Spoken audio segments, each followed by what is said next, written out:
Isang dalagang puno ng pag-asa at pananabik ang papunta sa kanyang unang araw sa bagong trabaho. Suot ang paborito niyang hijab, ngunit hindi siya nakarating. Makalipas ang ilang oras, natagpuan ang kanyang wala ng buhay na katawan sa isang abandonadong construction site. Ang mga nangyari sa mga oras na yon na hindi maipaliwanag ay magbubunyag ng isa sa mga pinakakakilabot na krimen sa kasaysayan ng Malaysia. May ilan pang ang kumumpara rito sa malagim na Nirbhaya case tungkol sa kilalang kaso sa India noong 2012 kung saan isang babae ang nilapastangan at tinapos sa loob ng bus na nagdulot ng matinding galit at protesta sa buong mundo. Bagamat nangyari ang kaso nating ito, mahigit isang dekada bago yon. Ito ang kaso ni Noor Zuzaili Mokhtar.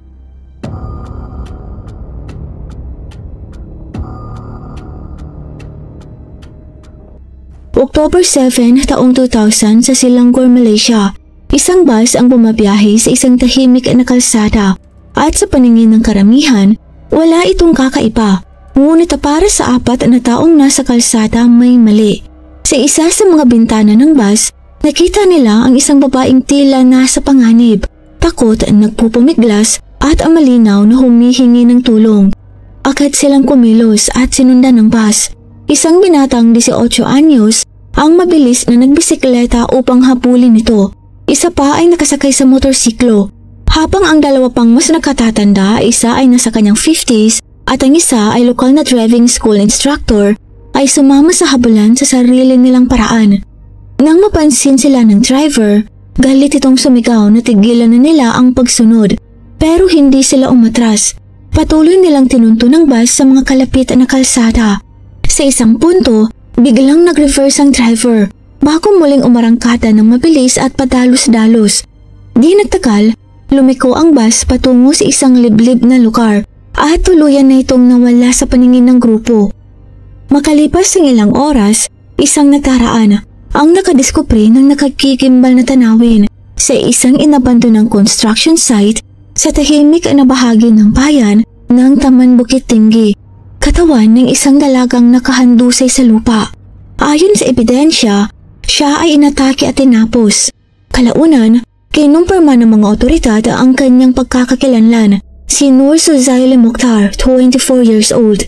Sino nga ba si Noor at paano siya humantong sa gayong kalupit na katapusan? Si Noor ay ipinanganak sa Kangar Perlis, nag-iisang anak na babae sa apat na magkakapatid. Mahal na mahal siya ng kanyang mga magulang na laging sumusuporta sa kanyang mga pangarap at pag-aaral. Mula pagkabata, pangarap na niyang maging isang computer engineer at buong sipag niya itong pinagsikapan. Nagbunga ang kanyang tiyaga nang matanggap siya sa De Montfort University sa United Kingdom upang mag-aral ng computer science. Tinatawag siya ng kanyang mga kaibigan doon na Suzy at inalala siya bilang palangiti, madaling lapitan at palakaibigan. Pagbalik niya sa bansa, labis ang tuwa ni Noor nang makatanggap siya ng alok na maging computer engineer sa Pantai Medical Center sa Klang. Gabi bago ang kanyang unang araw, halos hindi siya nakatulog sa sobrang excitement. Kinabukasan, October 7, 2000, maaga siyang gumising, nagdasal at naghanda. Suot ang isang disenteng kasuotan at ang paborito niyang hijab, lumabas siya ng bahay ng may pagmamalaki, handang simulan ang kanyang pangarap na karera. Sa kasamaang palad, hindi na siya nakabalik. Bandang 7:30 ng umaga, umalis si Noor mula sa inuupahan niyang bahay sa Kampong Baru patungo sa bago niyang trabaho. Hindi naman kalayuan ng biyahe, isang maikling sakay lang sa bus at kaunting lakad. Tulad ng marami, sumakay siya sa Express Kiara Pass na may plakang WE4256 na bumabiyahe mula Kuala Lumpur patungong Port Klang. Sa simula, walang kakaiba. Maraming pasahero ang nakasakay at bumababa sa mga karaniwang hintuan ng bus. Unti-unting nabawasan ng mga sakay hanggang 2 na lang ang natira, si Noor at ang isang lalaking dayuhan mula Bangladesh.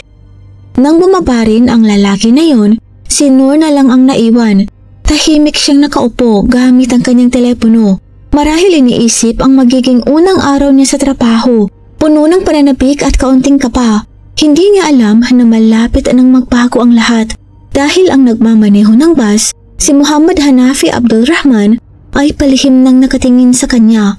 Paulit-ulit siyang sumusulyap sa salamin, hindi dahil sa simpleng gawi, kundi dahil may masama na siyang iniisip.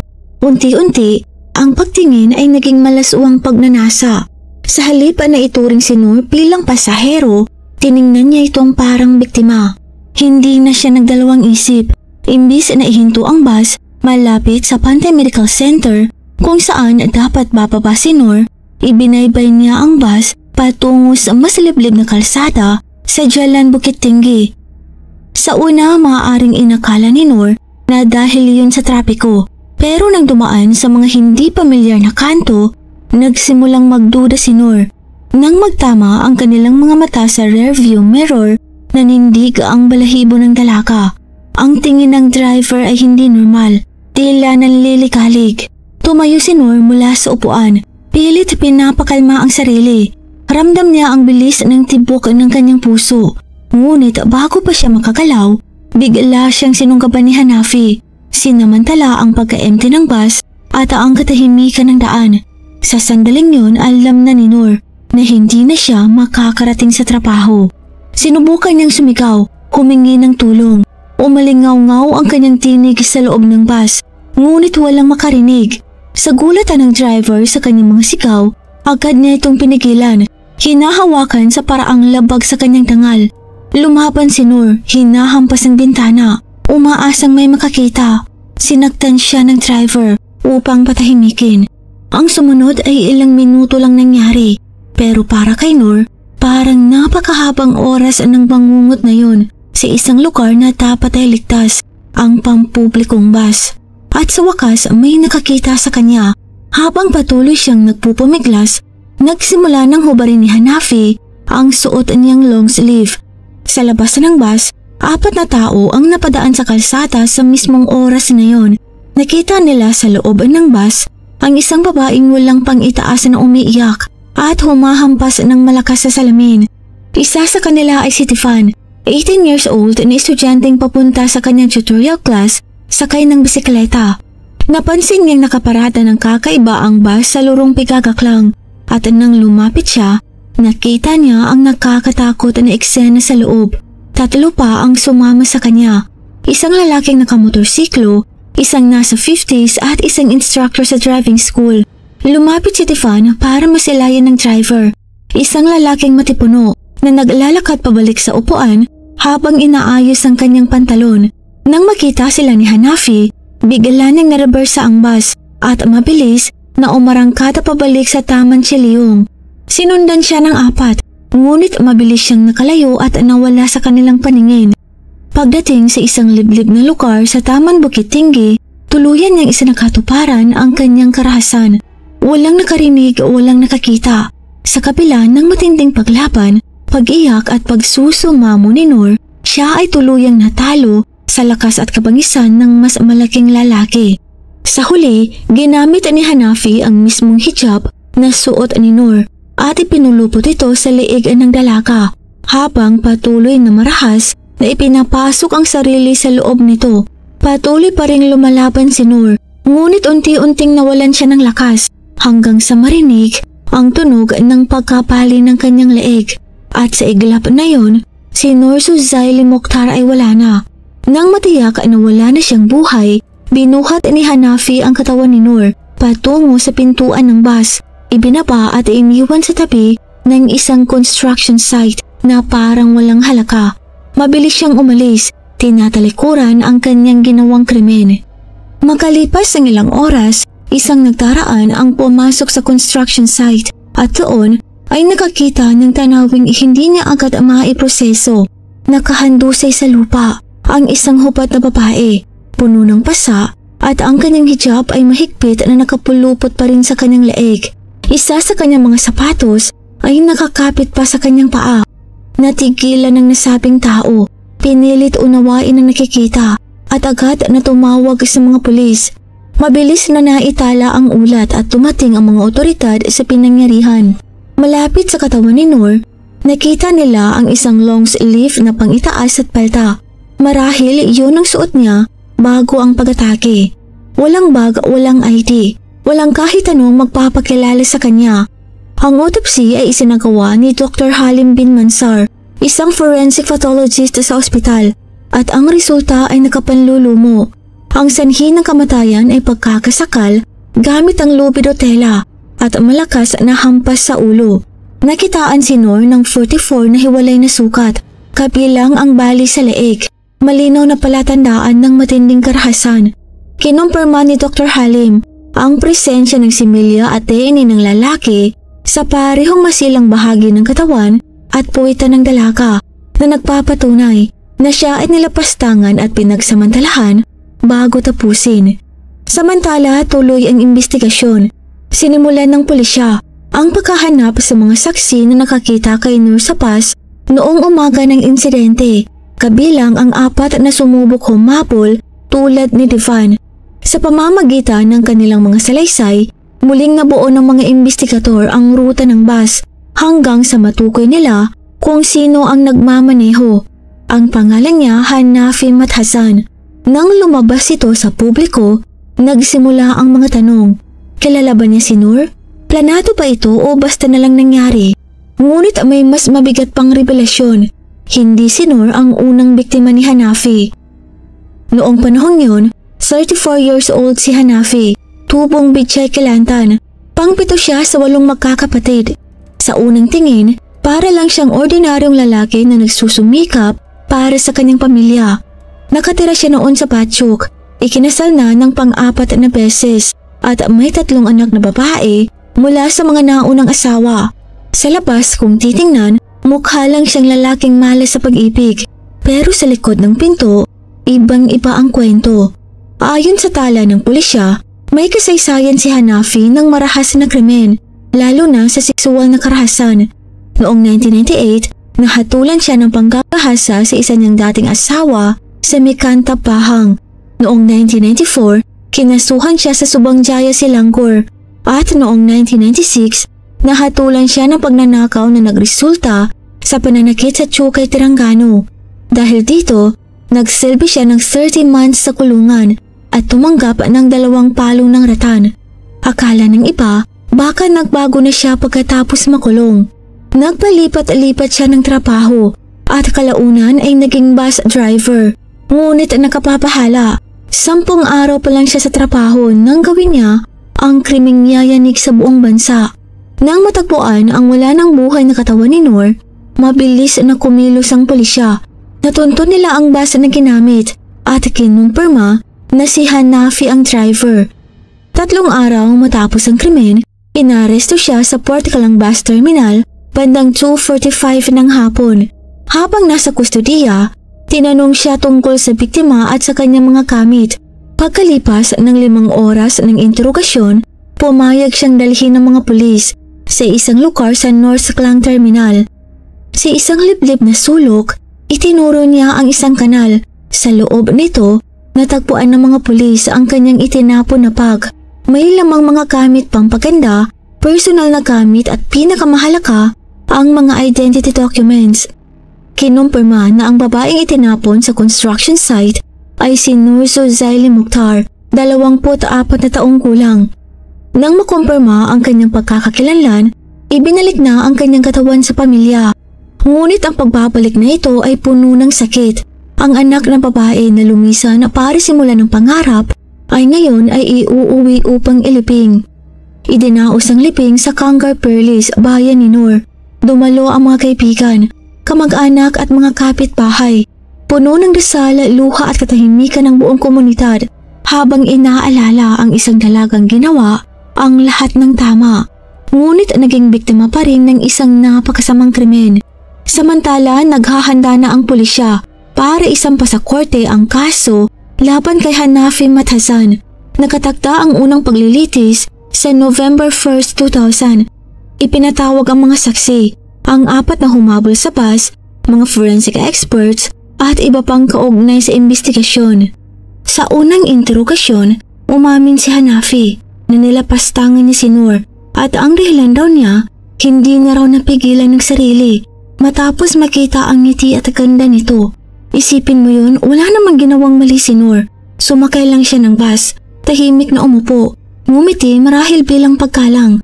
At dahil lang doon, inisip ng lalaking ito na karapatan na niyang angkinin siya.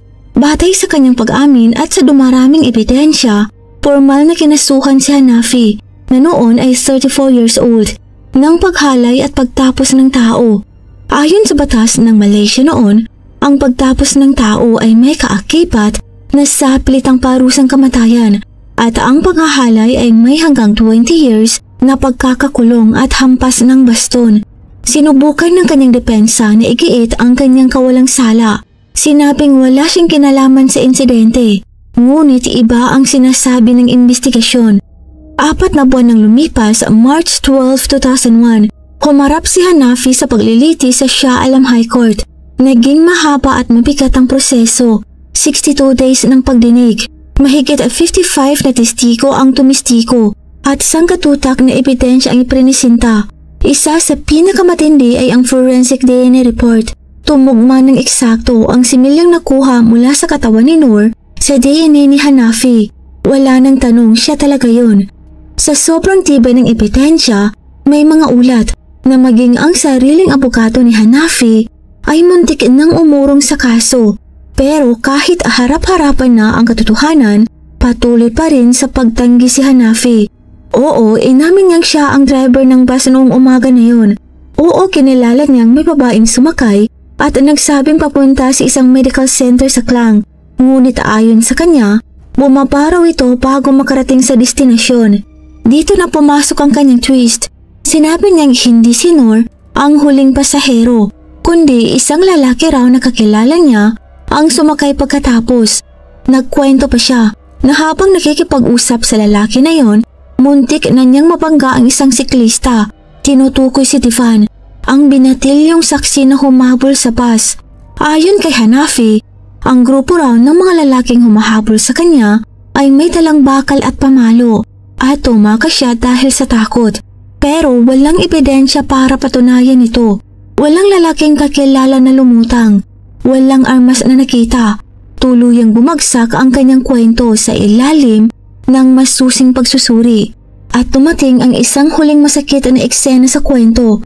Bago ipahayag ang sentensya, inihatid si Hanafi ng mga pulis sa elevator ng Shah Alam High Court na papalibutan ng mga gwardya. Sa loob ng masikip at tahimik na elevator, naroon si Muhairus Mukhtar, kapatid ni Noor. Nakatitik siya sa lalaking umawasak sa kanilang pamilya. Tinitigan niya si Hanafi at sa boses ng isang wasak na kapatid sumigaw, "Ikaw ang pumatay sa kapatid ko, di ba? Bakit mo yun ginawa?" Pumutok sa hangin ang kanyang tinig, puno ng galit, sakit at hinanakit. Ramdam yon ng lahat ng nasa loob, ng mga gwardya, ng mga tauhan ng korte, ng sino mang nakarinig. Pero si Hanafi, wala ni katiting na pagsisisi. Nakaposas, napapaligiran ng gwardya at may nakabiting parusang bitay ay ngumiti lang. Tumingin sa mga mata ni Muhairus, umiling at nagsabing walang paraan na ako ang gumawa nun, sir. Bumigat ang hangin sa elevator, ang kapal ng mukha. 2 talampakan lang ang layo niya mula sa kapatid ng biktima at imbis na magsisi, ngumisi pa at nagdeny. Mabilis na kumalat ang kwento ng elevator confrontation. Nagkulat ang publiko hindi lang sa mga sinabi ni Hanafi, kundi sa kumpiyansa at kapal ng mukha na bitbit nito. Paano nakakawa ng isang taong hinahatulan ng bitay na basta-bastang tanggihan ng malinaw na ebidensya? At tumating ang April 26, 2002. Punong-puno ang korte nang tumayo ang hukom upang basahin ang hatol. Tuluyang ipinasura ang depensa ni Hanafi. Tinuro ng hukom ang DNA match sa pagitan niya at anong ebidensya mula sa katawan ni Noor. Nang tanungin kung paano napunta roon ang kanyang DNA, wala siyang maisagot. Hindi rin niya maipaliwanag kung paano napunta sa kanya ang nawawalang pendant ni Noor. Sobrang bigat ng ebidensya at malinaw ang hatol. Napatunayang guilty si Hanafi Mathasan sa kasong murder at hinatulan ng parusang bitay. Sa kaso ng paghahalay, guilty rin siya at binigyan ng 20 years na pagkakakulong at 12 palo ng latiko. Sa galeri ng korte, tahimik lang na nakaupo si Muhairus, ang kapatid ni Noor, at ang kaibigan niyang si Shahrin Abdul Wahid. Kontento sila sa hatol, pero hindi nawala ang sakit dahil walang desisyon kahit ang parusang kamatayan ang makapag-aalis ng kanilang kawalan, ang kanilang kapatid, ang kanyang kinabukasan at ang mga pangarap. Sa buong bansa, ramdam ang reaksyon ng publiko. Sa pagkakataong ito, naghahari ang hustisya, hindi pumikit ang batas. Pero habang laman pa ng balita ang kaso, may mga lumabas pang impormasyon tungkol kay Hanafi at mas lalo lang nitong pinabigat ang damdamin. Sa mismong araw na inaresto si Hanafi dahil sa malagim na ginawa niya kay Noor, nanganak ang kanyang pang-apat na asawa. Isang sanggol na lalaki ang isinilang nito, pero siya'y ipinanganak ng kulang sa buwan at agating pumanaw. Kaya habang gumagawa si Hanafi ng isang pinakakarumaltumal na krimen sa kasaysayan ng Malaysia, ang kanyang anak ay sabay na huminga ng una at huling beses nitong hininga. May dagdag pa, kumalat ang balita na may 3 siyang anak na babae mula sa mga naunang asawa. Nagtanong ang publiko, paano nagawa ng isang amang may mga anak na babae na gawin ito sa anak ng ibang tao? Ano ang pumasok sa isip niya habang inaapuso, nilalapastangan at tinatapos ang isang inosenteng babae? Gayong alam niya kung ano ang ibig sabihin ng maging magulang. Isa sa mga dating asawa ni Hanafi ay nagsalita sa media. Ayaw daw niyang malaman ng kanyang mga anak ang buong katotohanan dahil winasak nito ang pangalan ng kanilang pamilya, isang bahid na hinding-hindi na maaalis. Nang tanungin kung ano ang saloobin niya sa hatol, simple lang ang sagot niya na dapat bitayin kaagad si Hanafi sa ginawa nito sa dalagang si Noor. Maging ang sariling ina ni Hanafi na 80 years old noon ay labis na nasaktan nang malaman ang krimen ng kanyang anak, pero hindi niya ito ipinagtanggol.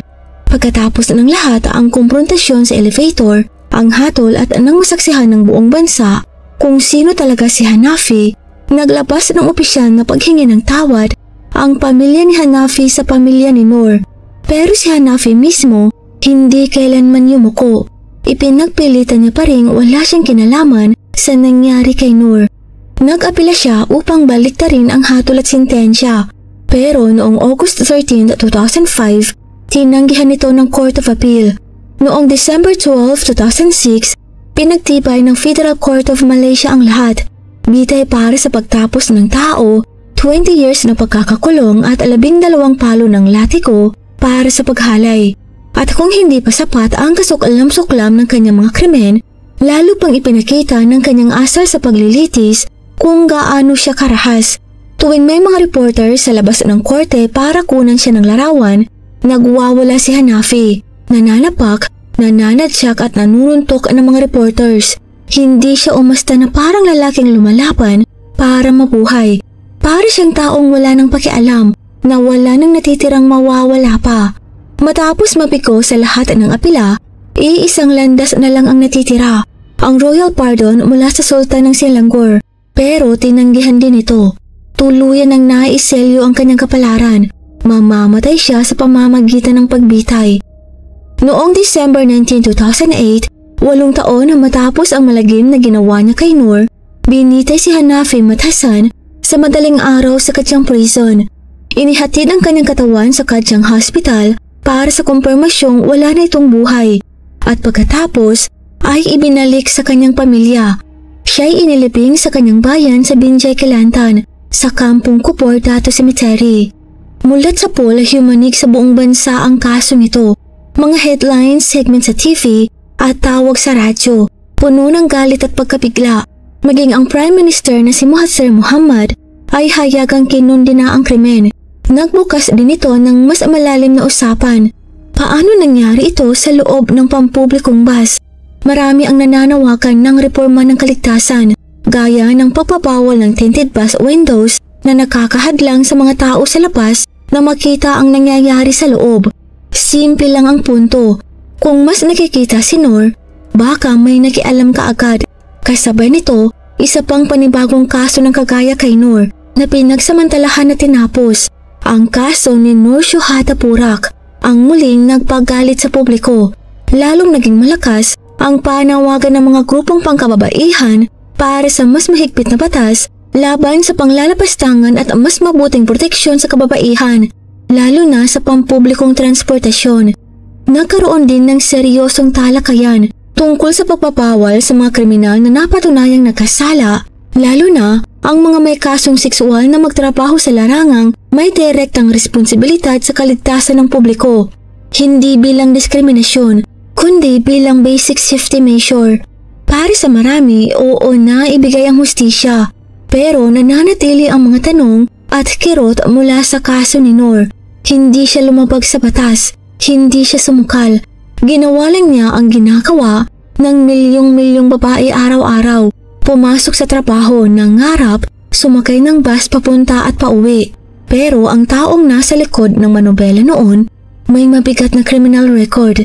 At sa kabila nito, siya ay na-hire, pinagkatiwalaan at binigyan ng posisyon na may kapangyarihan sa mga pasahero tulad ni Noor, at doon siya naging biktima.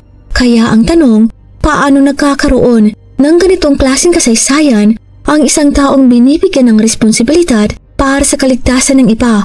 Anong mga pagsusuri ang pumalya? Sino ang pumikit ng mata? Paano makakabuo ng lipunan kung saan sapat na ang paggawa ng tama para manatiling ligtas? Ito lang po para sa araw na ito. Ibahagi niyo po ang inyong mga saloobin sa comment section sa ibaba. Sa muli, mag-ingat po tayong lahat. Paalam!